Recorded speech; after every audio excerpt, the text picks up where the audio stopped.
मुझे उस पुराने मंदिर का वो खजाना चाहिए किसी भी हाल में। पर देवी दुर्गा का वो त्रिशूल उस खजाने की रक्षा कर रहा है। तो मालिक उस त्रिशूल को हटा दीजिए, आपके लिए ये कौन सा मुश्किल काम है। वही तो मेरे लिए मुश्किल है। मुझे उस त्रिशूल को हटाने के लिए किसी शरीफ और ईमानदार व्यक्ति को ढूंढना होगा। इसके लिए मुझे प्रीतम नगर जाना होगा। तुम प्रीतम नगर का चप्पा चप्पा छान लो और जहाँ भी दिखे कि कोई व्यक्ति बिना किसी स्वार्थ के किसी दूसरे व्यक्ति की मदद कर रहा है तो समझ जाना कि वो बहुत ही शरीफ और दयालु और ईमानदार है। आकर ये खबर मुझे दो। जादूगर कपाली बहुत ही बुरी प्रवृत्ति का था। उसे माँ दुर्गा के पुराने मंदिर का खजाना चाहिए था जो मीलों दूर था, जहाँ पर कोई भी आता जाता नहीं था। जादूगर कपाली अपने चेले को ऐसे ही व्यक्ति की तलाश में भेजता है। मालिक ने पता नहीं किस काम में लगा दिया। अब मैं ऐसा व्यक्ति कहाँ ढूंढूं? यहाँ बाजार में तो बहुत लोग नजर आ रहे हैं। जय दुर्गा मैया की बाबा। जय दुर्गा मैया की शिवा बेटा, मंदिर जा रहे हो क्या? हाँ बाबा, अपनी माँ दुर्गा को जब तक मिल ना लूं मेरा दिन शुरू ही नहीं हो सकता। जय दुर्गा मैया की अम्मा। जय दुर्गा मैया की शिवा बेटा। अम्मा संभल कर, लाओ ये गठरी मुझे दो, मैं घर तक छोड़ देता हूँ। जीते रहे मेरे बच्चे, तू कितना सयाना है, हमारे गांव की शान है तू। जब देखो किसी ना किसी की मदद को लगा रहता है। अब तू मुझे घर तक छोड़ेगा तो मंदिर को देर नहीं हो जाएगी। कोई बात नहीं अम्मा, मैं ये गठरी आपके घर पर रखता हुआ मंदिर चला जाऊंगा। आप धीरे धीरे घर पहुँचो। ये लड़का बहुत काम का है, मालिक को जाकर इसके बारे में बताऊंगा। पहले इसके बारे में जान लेता हूँ। अरे सुनो भैया, ये लड़का जो अभी यहाँ से गया है, ये कौन है? ये शिवा है। माँ तो बचपन में ही गुजर गई थी, अपने बूढ़े पिता के साथ यहीं पास में ही रहता है। बहुत अच्छा लड़का है, हमेशा सबकी मदद करता है। माँ दुर्गा का परम भक्त है ये। जल्दी से मालिक के पास पहुँचता हूँ, मेरा काम तो हो गया। चेला जादूगर कपाली के पास पहुँचता है और उसे शिवा के बारे में सारी खबर देता है। बहुत बढ़िया किया, अब ये शिवा ही मुझे खजाने तक पहुँचाएगा। जादूगर कपाली प्रीतम नगर पहुँचता है और शिवा के घर का पता ढूंढकर उसके घर जाता है। अच्छा, तो अब शिवा के दूर के मामा लगते हैं। बहुत खुशी हुई आपसे मिलकर। मुझे गायत्री ने एक बार जिक्र तो किया था कि उसके एक भाई दूर रहते हैं। तभी तो मैं गायत्री बहन की शादी में पहुंच नहीं पाया था। अब इतनी दूर से आने में कई महीने गुजर जाते हैं। मैं तो गायत्री बहन से मिलने आया था, पर गायत्री के देहांत के बारे में सुना तो बड़ा दुख हुआ। शिव 4 साल का था तो गायत्री बीमारी से इस दुनिया को छोड़कर चली गई। तब से शिवा को मैं माँ और पिता दोनों बनकर पाल रहा हूँ। अब आप शिवा की कोई चिंता मत करो, मेरा कारोबार दूर तक फैला हुआ है, इसीलिए मैं शिवा को लेने आया हूँ। मेरे साथ व्यापार करेगा तो खूब पैसे कमाएगा। ये तो बहुत अच्छी बात है। अपने मामा के पास रुककर शिवा काम धंधा करेगा तो इससे बड़ी और क्या बात होगी। शिवा भी आ गया। बापू, ये माँ दुर्गा के मंदिर का प्रसाद। ला बेटा दे, इन्हें भी प्रसाद दे बेटा। प्रसाद? कोई नहीं, मैं बाद में ले लूंगा। अभी थोड़ा पान वगैरह ले लूँ। मैंने आपको पहचाना नहीं। आप कौन हैं? शिवा बेटा, ये तेरे मामा जी हैं, गायत्री के चचेरे भाई हैं। तुझे अपने साथ लेने आए हैं। इन्हें कारोबार में मदद के लिए किसी अपने की जरूरत थी और इनकी अपनी कोई औलाद नहीं है, इसलिए ये चाहते हैं तो इनका कारोबार संभाल ले। पर बापू, मैं आपको अकेला छोड़कर नहीं जा सकता। यहाँ आप मेरे बिना कैसे रहोगे? अरे तू कभी कभी बीच में मुझसे मिलने आ जाया करना, पर ये अच्छा मौका हाथ से मत गवा बेटा। यहाँ भी तो तेरे पास कोई काम नहीं है, वहाँ तुझे बसा बसाया काम मिल जाएगा। आगे फिर गृहस्थी भी तो बनानी है ना। शिवा बेटा, तुम एक बार मेरे साथ चलकर तो देखो, वहाँ तुम्हें बहुत अच्छा लगेगा। मैं तुम्हें अपना बेटा बनाकर रखूंगा।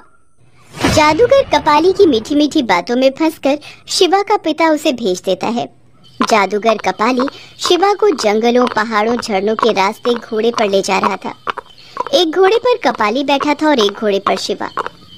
मामा जी, आपकी नगरी तो बहुत दूर है, ये तो काफी बियाबान जंगल के रास्ते हैं। भांजे, बस थोड़ी दूर ही और जाना है। नगरी यहाँ से कुछ कोस की दूरी पर है। अरे याद आया, यहाँ पास में ही माँ दुर्गा का एक बहुत ही सुंदर पुराना मंदिर है और तुम माँ दुर्गा के परम भक्त हो। अगर चाहो तो हम वहाँ दर्शन करके फिर आगे का रास्ता तय कर सकते हैं। माँ दुर्गा का मंदिर? हाँ मामा जी, माँ दुर्गा के मंदिर में तो मैं दर्शन जरूर करूँगा। कहाँ पर है मंदिर? मामा जी मुझे वहाँ ले चलिए। कपाली शिवा को मंदिर में लेकर जाता है। जय माँ दुर्गा, ये तो बहुत ही विशाल मूर्ति है। मामा जी काफी पुराना मंदिर दिखाई पड़ता है और लग रहा है यहाँ पर काफी समय से सफाई भी नहीं हुई है। क्यों ना हम यहाँ की सफाई करके आगे बढ़े। ये विचार तो अति उत्तम है मामा जी।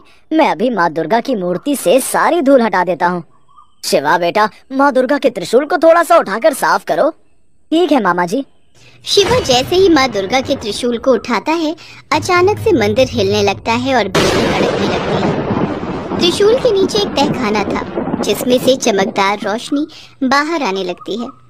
ढेरों अशर्फियां, हीरे जवाहरात, सोने के सिक्के देख शिवा घबरा जाता है। उसकी आंखें चकाचौंध हो जाती हैं। मामा जी ये खजाना किसका है, वो भी इतना सारा? शिवा बेटा, लगता है कि माँ दुर्गा के मंदिर का खजाना है। अगर हम इसे यहाँ ही छोड़कर ऐसे चले गए तो चोर डाकू इसे लूट कर ले जाएंगे। हम एक काम करते हैं, इस खजाने को बोरियों में भर लेते हैं और फिर यहाँ से लेकर गरीबों में बांट देंगे।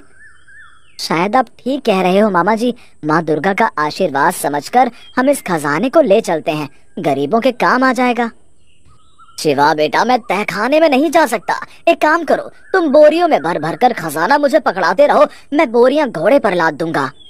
शिवा कपाली की बातों में आ जाता है और वो सारा खजाना बोरों में भरकर कपाली को पकड़ा रहा था। जब शिवा ने सारा खजाना कपाली को दे दिया तो कपाली ने तहखाने का दरवाजा बंद कर दिया। अरे ये तहखाना बंद कैसे हो गया? मामा जी, मामा जी कहाँ हो? तहखाने का दरवाजा बंद हो गया है। मैं कोई मामा नहीं हूँ, मैं तो जादूगर कपाली हूँ। मैं तुझे यहाँ जानबूझकर लाया था। अब मेरा काम हो गया, मुझे खजाना मिल गया, मैं यहाँ से जा रहा हूँ। अलविदा। हे दुर्गा माँ, ये मैं कहाँ फंस गया? मेरी मदद करो माँ, ये जादूगर कपाली मुझे यहाँ बंद कर गया है। माँ मेरी सहायता करो, नहीं तो ये जादूगर भाग जाएगा। हे दुर्गा माँ, मदद करो। जैसे ही शिवा माँ दुर्गा का ध्यान करता है, माँ दुर्गा की मूर्ति हिलने लगती है। मंदिर की घंटियां अपने आप बजने लगती हैं। तहखाने का द्वार अपने आप खुल जाता है और शिवा वहां से बाहर आ जाता है। जादूगर कपाली मंदिर से बाहर जा ही रहा था कि तभी शिवा को एक आकाशवाणी होती है।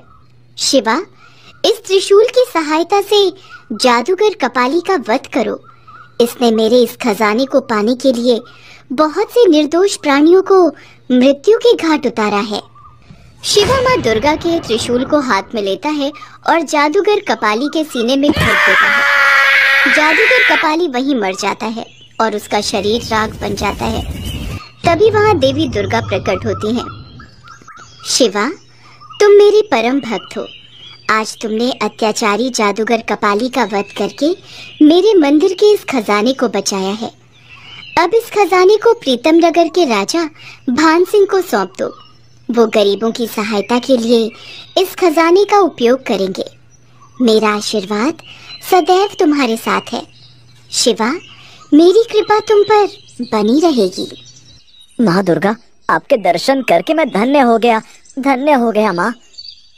इसके पश्चात माँ दुर्गा अंतर्ध्यान हो जाती हैं। शिवा सारा खजाना लेकर राजा भान सिंह के पास पहुंचता है और उन्हें सारी बात बताता है।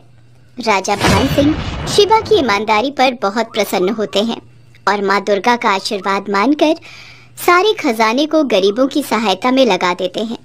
शिवा का पिता भी अपने बेटे के सकुशल लौटने से बहुत खुश था। राजा भान सिंह शिवा की ईमानदारी देखकर अपने राजमहल में ही उसे नौकरी पर रख लेते हैं और माँ दुर्गा के आशीर्वाद से शिवा अपने पिता के साथ खुशी खुशी रहने लगता है।